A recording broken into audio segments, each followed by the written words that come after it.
ഇവിടെ ഇപ്പോ ഇന്ത്യയില് ഈ പറയുന്ന വിവിധ ജാതി ഗ്രൂപ്പുകൾ അല്ലെങ്കിൽ ഇതുപോലെ ഈ ഗോരക്ഷാ സമിതികൾ ഇവരെല്ലാം അവരുടെ ഒരു പൊളിറ്റിക്കൽ അല്ലെങ്കിൽ ഒരു വോട്ട് നേട്ടത്തിന് വേണ്ടിയിട്ട് BJP അല്ലെങ്കിൽ RSS കൃത്യമായിട്ട് അവരുമായിട്ട് അഫിലിയേറ്റ് ചെയ്തുകൊണ്ട് ഉപയോഗിച്ചു. അപ്പൊ എനിക്ക് തോന്നുന്നു ഈ അയോധ്യയില് രാമക്ഷേത്രം വരെ അവർക്ക് ഒരു അജണ്ട ഉണ്ടായിരുന്നു. ഇന്ത്യയില് ഹിന്ദുത്വം എന്ന് പറയുന്നത് നമ്മുടെ അൾട്ടിമേറ്റ് ആയിട്ടുള്ള ഈ ഹിന്ദുത്വം പറയുന്നത് അയോധ്യ ടെമ്പിൾ ആണെന്ന് പറഞ്ഞു. അതിനുശേഷം ഇവർക്ക് അത്തരത്തിലുള്ള ഒരു പ്രോജക്റ്റ് മുമ്പോട്ട് വെക്കാൻ പറ്റാത്തതാണോ ഈ പറയുന്നത് വ്യാപകമായിട്ട് മുസ്ലിങ്ങൾക്കും ക്രിസ്ത്യാനികൾക്കും എതിരായിട്ടൊക്കെ ഇങ്ങനെ ആക്രമണം വരാനുള്ളത്? എന്താണ് ഇതിന്റെ ഒരു കാരണം? എന്താണ് കോറൽ? കാരണം നമുക്ക് ഇത് എഴുതി വെച്ചിട്ട് കുറെ കാലമായി. ഞാൻ പറയട്ടെ, ഈ അയോധ്യ മൂവ്മെന്റ് അത് എത്ര വർഷം കൊണ്ട് തുടങ്ങിയ ഒരു മൂവ്മെന്റാ.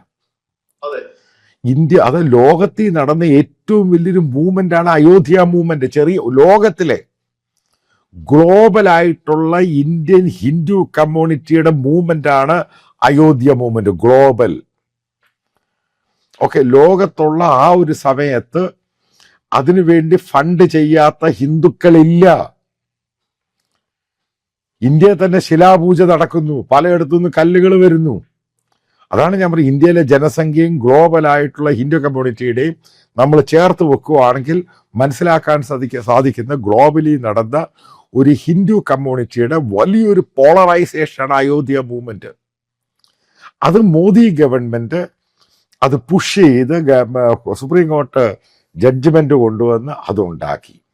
ഒരു കാര്യം നീ മനസ്സിലാക്കണം, അതോടുകൂടി ഒരു ഹിന്ദു മൂവ്മെന്റ് ഇന്ത്യയിൽ നിന്നും ലോകത്തിൽ നിന്നും വൈപ്പ് ഔട്ട് ചെയ്തു. ഇനി പിന്നെ എന്തോ ഉള്ളത്? അടുത്തൊരു മൂവ്മെന്റ് നോക്കി, ഗാൻവാപ്പി. അവിടെ ടെമ്പിള്, മധുര ടെമ്പിൾ, ആ ടെമ്പിള്, ഈ ടെമ്പിള്, അവിടെ അതുണ്ടായിരുന്നു, ഇവിടെ ഇതുണ്ടായിരുന്നു. മോദിക്ക് താജ്മഹൽ പോലും ശ്രമം നടത്തി. അതിനുശേഷമാണ് മോദി ഗവൺമെന്റ് തിരിച്ചറിഞ്ഞത് ഇത് വലിയ ശല്യമാകാൻ പോകും, കാരണം ഇന്ത്യ പോലും നിലനിൽക്കത്തില്ല. അപ്പോഴാണ് സുപ്രീം കോർട്ട് പറഞ്ഞ, ആദ്യം ജസ്റ്റിസ് ചന്ദ്രചൂഡ് കാണിച്ച തെറ്റ് പിന്നീട് വന്ന സുപ്രീം കോർട്ട് ചീഫ് ജസ്റ്റിസ് പറഞ്ഞു അയോധ്യയ്ക്ക് മാത്രമേ ഉള്ളൂ, ബാക്കിയുള്ളതിന് പഴയ സ്റ്റാറ്റസ് കോ കൊണ്ടുപോയിക്കണം, അതിൻ്റെ ഒരു ഡിസ്പ്യൂട്ടും ഇനിയും പാടില്ല. C that chapter is over. പിന്നെ എന്ത് ഹിന്ദുത്വ മൂവ്മെന്റ് നീ പറയുന്ന ഇന്ത്യയിൽ ഉണ്ടാകാൻ പോകുന്നത്? ഒരു മൂവ്മെന്റിന് ഒരു മൂവ്മെന്റ്, ആ മൂവ്മെന്റിന് എന്തെങ്കിലും സ്ഥായിയായ സംഭവം വേണ്ടായോ? എന്ത് വേണം? ഒരു അമ്പലം പണിയുക, അതിൻ്റെയാണ് മൂവ്മെന്റ്. അത് ഉറപ്പായിട്ടും ഒരു ഇന്ത്യക്കാരനെ സംബന്ധിച്ചിടത്തോളം, എന്നെ സംബന്ധിച്ചിടത്തോളം, നിന്നെ സംബന്ധിച്ചിടത്തോളം ഒരു ഹിന്ദു രാമ ടെമ്പിൾ എന്ന് പറഞ്ഞാൽ നമുക്കറിയാം അതിൻ്റെ ഇമ്പോർട്ടൻസ്. ഇപ്പൊ എത്രമാത്രമാണ് മെക്കയിലെ മുസ്ലിങ്ങളുടെ പ്രാധാന്യം, അവർ കൊടുക്കുന്ന പ്രാധാന്യം. അതേപോലെ എത്രമാത്രമാണ് ക്രിസ്ത്യൻസ് ബേത്ലഹേമിന് കൊടുക്കുന്ന പ്രാധാന്യം, ഇസ്രായേലിന് കൊടുക്കുന്ന പ്രാധാന്യം. അതേപോലെ തന്നെ ഇന്ത്യയിലെ ഹിന്ദു കമ്മ്യൂണിറ്റീസ്, ഇന്ത്യക്കാർക്കൊരു പ്രാധാന്യമുണ്ട്. റാം ടെമ്പിൾ അത് കഴിഞ്ഞു, അവിടെ വന്ന് മോദി തന്നെ പ്രത്യേക പൂജയൊക്കെ നടത്തി അദ്ദേഹം തന്നെ സ്ഥാപിച്ചു. അപ്പൊ അതിന് പിന്നെ ഒരു ക്വസ്റ്റ്യൻ ഇല്ലല്ലോ, പിന്നെ എന്ത് റാം ടെമ്പിൾ ആണ്? സോ അത് ഫിനിഷ്ഡായി. പിന്നെ എന്ത് മൂവ്മെന്റിന് എന്ത് കൊടുക്കും? ഈ പറയുന്ന ഗൗരക്ഷകരുണ്ട്, ഒരു 50ഓളം ഈ BJPയുടെ പോഷക സംഘടനകളുണ്ട്, ജാഗരൺ മഞ്ചുണ്ട്, അവരുണ്ട്, ഇവരുണ്ട്. ഇവർക്കൊക്കെ എന്തുവാ ജോലിയെന്ന് നീ അന്വേഷിച്ചിട്ടുണ്ടോ? ഇവര് എന്ത് ജോലി ചെയ്യും? നമ്മൾ നേരത്തെ സംസാരിച്ചപ്പോഴ് ഇവർക്കൊക്കെ പണം കിട്ടുന്നുണ്ട്, ഇവർ ഓരോരുത്തും പോയി പണം വാങ്ങുന്നുണ്ട്, പണം പിരിക്കുന്നുണ്ട്. എന്തിനു വേണ്ടിയാ പണം പിരിക്കുന്നേ? ഒരു റീസൺ വേണ്ടായോ? ഇവിടെയാണ് ബേസിക്കലി മോദി ഗവൺമെന്റിന്റെ ആന്റിസിപ്പേറ്റ് ചെയ്ത ഫോർകാസ്റ്റ് RSSന്റെ പറയേണ്ടി വന്നു. അതായത് ഹിന്ദു രാഷ്ട്രമാണ്, ഇന്ത്യ ഹിന്ദു രാഷ്ട്രമാണ്, ഇനി ഇന്ത്യ ഹിന്ദു രാഷ്ട്രമാകേണ്ട ആവശ്യമില്ല. എന്താ കാര്യം? അവർക്കറിയാം ഇന്ത്യ ഹിന്ദു രാഷ്ട്രമാകില്ല. ഒരു സാധാരണ ഹിന്ദുവിനറിയാം.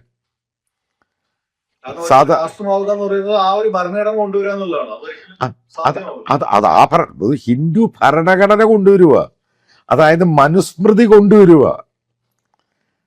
അതാണല്ലോ ഇവർ ഈ പറയുന്നത് 200 years ബാക്ക്, 200 വർഷം മുമ്പ് എങ്ങനെയായിരുന്നു ഇന്ത്യ, ആ ഇന്ത്യ ആവണം. അതാണ് ഈ പറയുന്നത്. ആ ഒരു ഹിന്ദു രാഷ്ട്രമാകണം. അതിനി നടക്കില്ലെന്ന് അവർക്കറിയാം. കാരണം എവിടെ കൊണ്ടുപോയി നടത്തും? നടത്താൻ സ്പേസ് എവിടാ? നടത്താൻ ഇഷ്യൂ എവിടാ? പിന്നെ ആകെ ഉള്ള മുദ്രാവാക്യം ജയ് ശ്രീറാം മാത്രമേ ഉള്ളൂ. അതിൻ്റെ ഇപ്പൊ അതുമായിട്ട് ബന്ധപ്പെട്ട് വന്ദേ മാതരം. എനിക്കും അറിയാം, ഈ പാട്ട് നിനക്കും അറിയാം, നമ്മുടെ ദേശഭക്തി ഗാനമാണ്.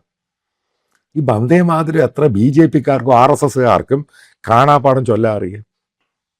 പല ലൈവ് ചർച്ചകളിൽ വന്നിട്ട് അവര് പാടാൻ പറ്റാതെ നാണം കിട്ടുന്നതൊക്കെ കണ്ടിട്ടുള്ളത്. അറിയത്തില്ല ഇത്. ഇതാണ് റിയാലിറ്റി. ഇതിനകത്ത് എന്ത് നാഷണാലിറ്റി കൊണ്ടുവരാനാ?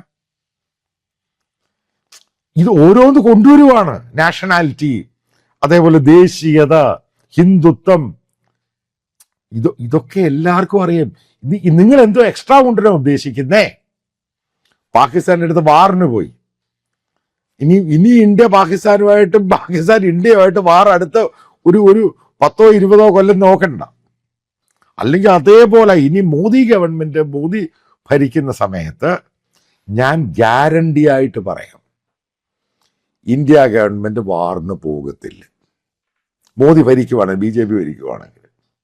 കാരണം പഴയ ജിയോ പൊളിറ്റിക്സ് അല്ല. നമുക്കിപ്പോ ഇത്തരത്തിലൊരു എപ്പോഴും പൊളിറ്റിക്കൽ എനിമിയെ മുമ്പിൽ നിർത്തിക്കൊണ്ടാണ് ഈ പറയുന്ന ഹിന്ദുത്വം അവരെ തുടക്കകാലം മുതൽ തന്നെ വന്നിട്ടുള്ളത്. അപ്പൊ അതിനകത്ത് ഈ പറയുന്ന റാം ടെമ്പിൾ അവസാനിച്ചു കഴിഞ്ഞപ്പോഴത്തേക്കും ഇനിയുള്ള ഒരു ലക്ഷ്യമായിട്ടാണോ ഈ ക്രിസ്ത്യാനികളെയും അതുപോലെ മറ്റു മതന്യൂനപക്ഷങ്ങളെയും? ഞാൻ ചോദിക്കട്ടെ, ഇവര് നേരത്തെ ഹണ്ട് ചെയ്തുകൊണ്ടിരുന്നത് chasing to hunt, chase and hunt Muslim community ആയിരുന്നു. ബീഫ് ഇഷ്യൂ, ആ ഇഷ്യൂ, ഈ ഇഷ്യൂ. ഇന്ത്യയിലെ മുസ്ലിം കമ്മ്യൂണിറ്റി അവർ ഒതുക്കി. അത് റിയാലിറ്റിയാണ്. ശരിക്കും അവരെ പേടിപ്പിച്ച് കളഞ്ഞു. പക്ഷെ ഇവർക്ക് മനസ്സിലായില്ല, കഴിഞ്ഞ 20 വർഷം അല്ലെങ്കിൽ 15 വർഷം അല്ലെങ്കിൽ 30 വർഷം ഇന്ത്യയിലുണ്ടായ മാസീവ് കൺവേർഷൻ, അത് ഇവരെ ആ വിഷയത്തിൽ തൊടാൻ പോയില്ല. ഇപ്പോഴാണ് ഇവർക്ക് മനസ്സിലായത് ഇവരുടെ കയ്യിൽ നിന്നും പോയ ഗെയിമാണ് അത്. കാരണം ഇന്ത്യയുടെ ബാക്ക്വേർഡ് ഏറിയ, പ്രത്യേകിച്ച് SC-യും ST-യും പിന്നെ അതർ ബാക്ക്വേർഡ് ക്ലാസ്, അത് ബേസിക്കലി എത്രമാത്രമാണ് അപ്പർ കാസ്റ്റ് ഉള്ളത്? അപ്പൊ അതിനകത്ത് ഈ പറയുന്ന ബാക്ക്വേർഡ് ക്ലാസ് ഏറിയയിൽ ഇവർക്ക് കൃത്യമായിട്ട് പിടികിട്ടി ഇത് അവരുടെ കയ്യിൽ നിന്നും പോയ ഗെയിമാണ്. അതിനിവർ പലതും ചെയ്തു. ഘർ വാപ്പസ് ചെയ്തു, അത് ചെയ്തു, ഇത് ചെയ്തു, പലയിടത്തും പോയി പലതും ചെയ്തു. പക്ഷേ ഇത്രയും പ്രശ്നമുണ്ടായിട്ടും 2025 ക്രിസ്തുമസ് റാലികൾ ഇവരുടെ കണ്ണ് തള്ളിപ്പോയി.